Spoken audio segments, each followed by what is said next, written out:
Hello everybody and welcome to another IELTS Learning Tips video. And today we're going to be looking a little bit more at IELTS writing, and I want to talk specifically about analysing the question and also taking your time.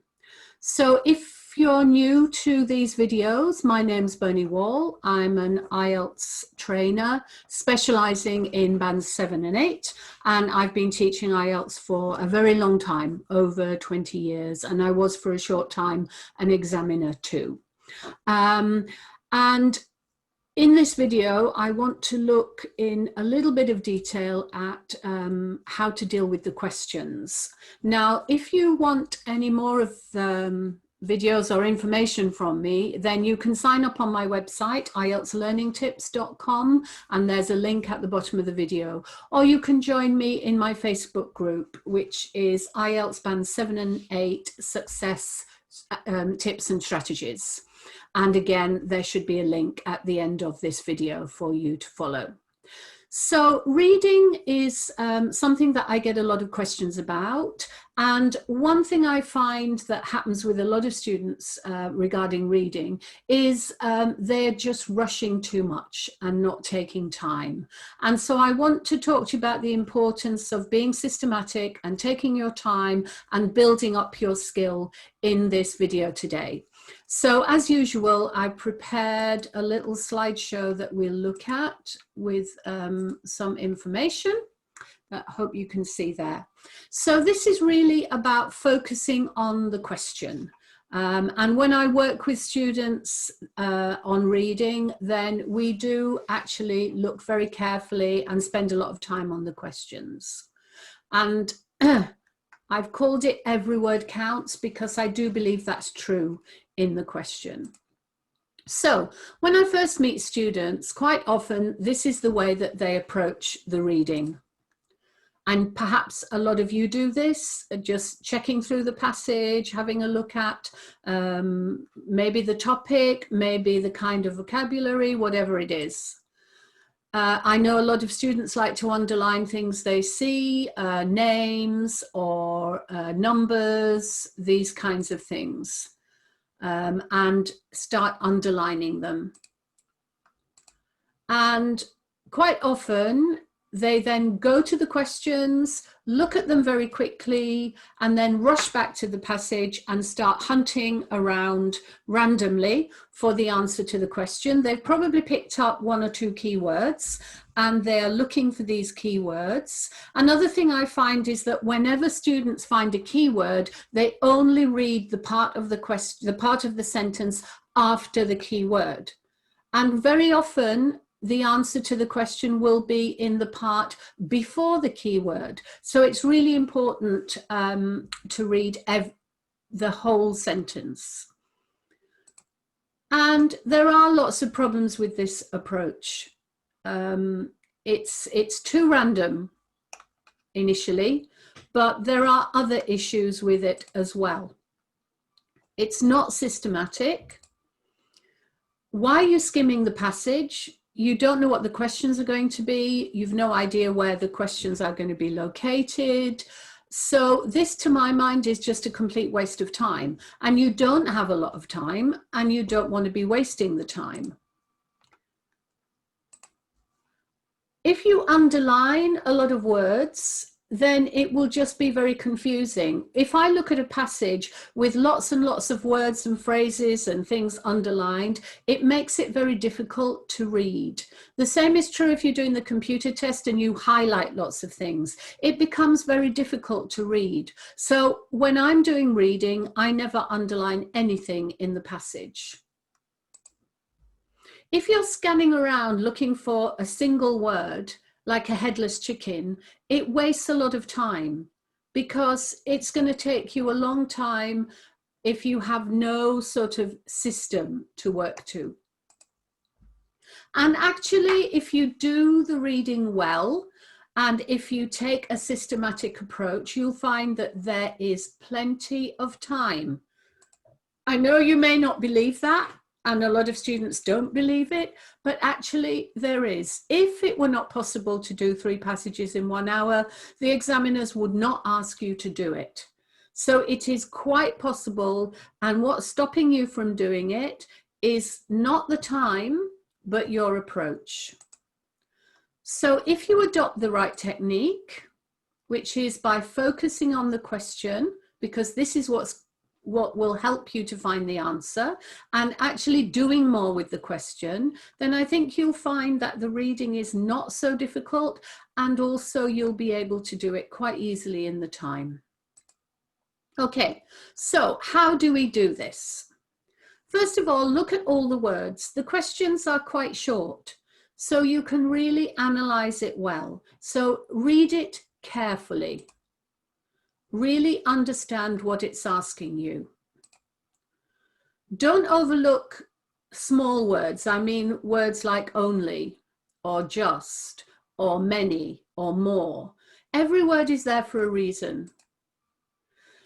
Try to paraphrase the question. Usually, if I'm working with students on questions, then I will ask myself this question. So I'll read the question and then I'll say, okay, what I need to find is, and then I'll paraphrase exactly what it is that I need to find. And that really helps you to understand what you're looking for. Choose 3 or 4 keywords in the question itself to help you find it, the answer, that is. And make sure as you go to the passage that you don't forget some of these keywords, because sometimes you can get carried away with a single keyword and then you forget the more important ones and then you make the wrong choice. And remember, as you do the passage, you'll get to know a little bit about the geography of the passage. So where are things located? Which paragraph has got the numbers in? Which paragraph is about the history of this? Which paragraph is about the future? And you should be able to get a sense of where things are and use that knowledge to go more quickly to the right place for the answer. So, to be sure of a high band, and here I'm talking about 7, 8, maybe even 9, you have to do 2 things basically. The first thing you need to do is to locate the correct answer. And the second thing you need to be able to do is to find that answer quite quickly. Now, speed is important. I'm not saying it isn't, but if you're systematic, then the speed will not be an issue. Okay, and notice that the accuracy comes before the speed, because it's not a test of how quickly you can skim through the passage. It's a test of how accurately you can answer the questions. And if you spend all your time against the clock, then you'll find that you won't be able to pick the answers out accurately. So the first thing to do is to find the answers, because however quickly you do it, if you can't find the answers, the speed is not important, because it is not a test of speed. Okay, so how can we do this? It's important to work on the questions rather than time yourself. And most students do it the other way around. I know, I would say 99.9% of students I meet who are having problems with reading tell me there is a problem with the speed. They can't do it in time. Actually, there's never a problem with the speed. The fact is that you can't get the answers. If you can't get the answers, it doesn't matter how quickly you try to do it, you won't be able to get the answers. And a lot of students do it with a clock. My advice is put the clock away and just work on getting the answers. If you don't, you start to panic. And I'm sure a lot of you will recognize this. You can't find the answers, the clock is ticking, you've already had, 10 minutes and you're still on question 1 or 2, and you start to panic. Panic always stops you from finding anything. I've got this other analogy, you've probably heard it before from me. Imagine you need to go somewhere quickly, you can't find your car keys. You're hunting everywhere, you're opening drawers, you're lifting up things, you're rushing around looking for your keys, and you cannot find them. And the more you cannot find them, the more worried you become because you're going to be late. Then somebody walks into the room and they say, what's the problem? And you say, I can't find my keys. And they say, they're there. They see them straight away. You've looked there 3, 4, 5 times, but you couldn't find them. The reason you couldn't find them is because you're in a panic. And it's exactly the same in the reading. The more you panic, the less you will find. So you get stressed and then everything collapses and you make a low score. You only get, 20, or if you're looking for 7, you're only getting 6.5 or 6. But that's all because you're putting the timing in front of finding the questions. So find the right answers, work on getting the right answers, and don't worry about the time. And you'll find that the more answers you get correct, the faster you'll be able to do it. Okay, so how can we make sure we do this? The real way of doing it efficiently is to spend a little bit more time on your questions. So the questions and the keywords you pick out are like your satellite navigation system, your systematic way of finding the place in the text. All the words in the question have a function. They're not random. The people who design these questions are trained examiners and language people, language teachers. And so they are deliberately writing the questions to test something in your reading. So they're carefully constructed and each word has a function. And understanding that function can help you get the answer easily and also more quickly. So some of them will be to help you find the right location. So things like names, numbers, titles, acronyms. So more unusual things will help you find the location. If the question is about, say, a topic and you know where that topic is in the paragraph, then you'll be able to get there faster. But if it's the first question in a reading, you'll have no idea. So you need to use these location type words. Other words tell you what to look for. Question words like what or how or where.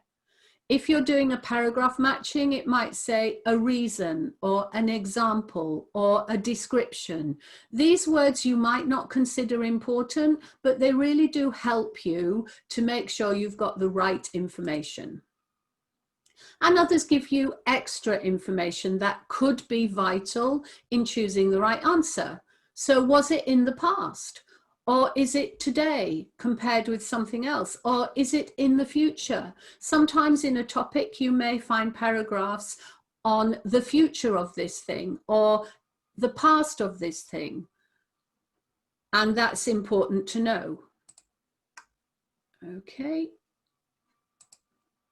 And others can actually help you to find the answer more accurately. So words like often. Does it often happen? Most. Are most people, or do most people do this? You'll find most very, very often in a yes, no, not given or a true, false, not given question.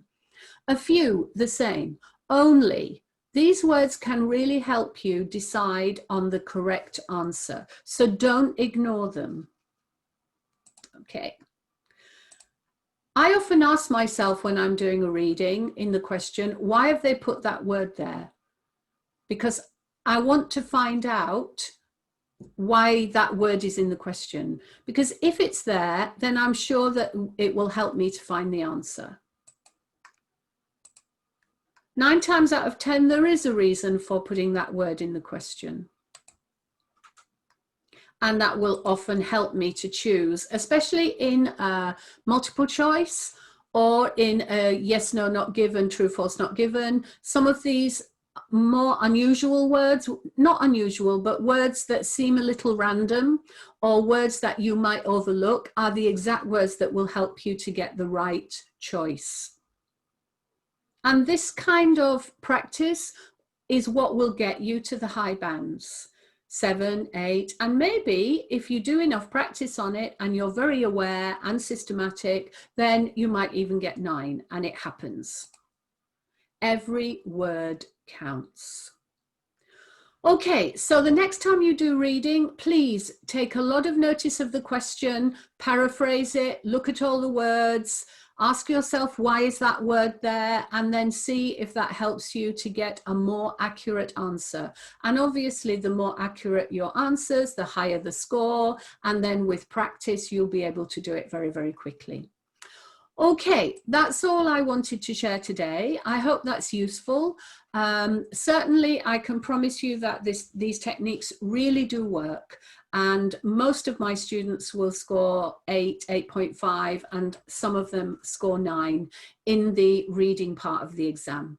So practice, and you'll soon find that you're doing it very easily. Okay, I'll see you on the next video.